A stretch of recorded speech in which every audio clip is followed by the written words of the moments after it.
So this is the completed yellow ribbon medal that we're going to make. Okay, this is the front and this is the back. Okay, so the first part where the gray part is, some of you are just helping me with that part, is considered the easiest part. And then the second part, which is slightly harder, is actually later on when we do the loop. So I understand that my instruction may be a bit confusing, so I've actually retyped the instruction, which I'll send you shortly as well, the revised version, okay, for the loop especially. And then this ribbon is done separately and so on to it. Okay, so this is the first part of the tutorial. I'm going to show you how I make my magic loop. Okay, so for standardization, of course you can use your own method as long as it works lah.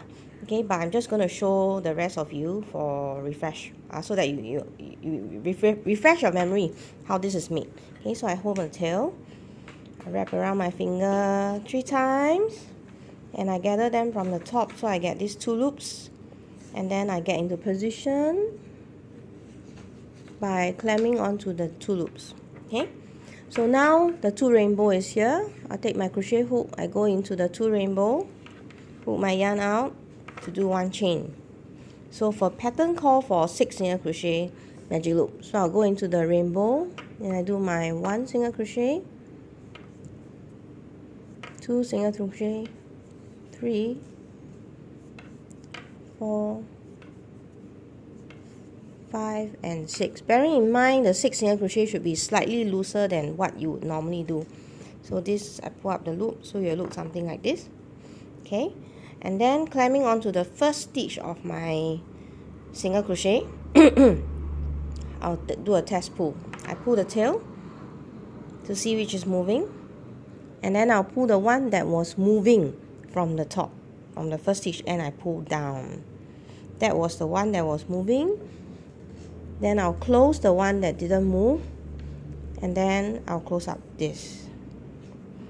So there you go, magic loop.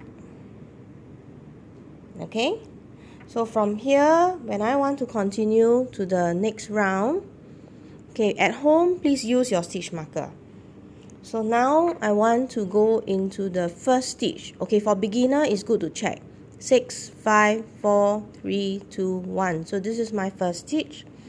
I will go into the first stitch over here to prepare for my round 2. Round 2 is increased 6 times. So from here, make sure you wrap all the tail as you crochet by putting onto the circle as you do your 1 single crochet and increase second single crochet in the same hole. So those of you who are using stitch marker, this is the part where you need to insert your stitch marker on the first stitch. This was your second, the loop is not counted, right? So the second and first stitch. So you put your stitch marker here and you carry on with the round 2 instruction. It is very important, I cannot reiterate more, stress more, to wrap the tail inside. Okay, so that the back of our medal will be clean like this. So you can't see the gray, right? Because after we finish, if you were to try to hide after we finish, those of you who have tried will know that it's very difficult. So do everyone a favor by making sure that as you crochet at the beginning, you wrap. Now I know some of you, when you do your magic loop, right, the tail can be very long. So if it's too long, right, after wrapping for 1.5 round, that means going on to the 3rd round, you can cut the rest of the tail out. So at least 1.5 round, I would say. Okay, thank you. And here's to the next part.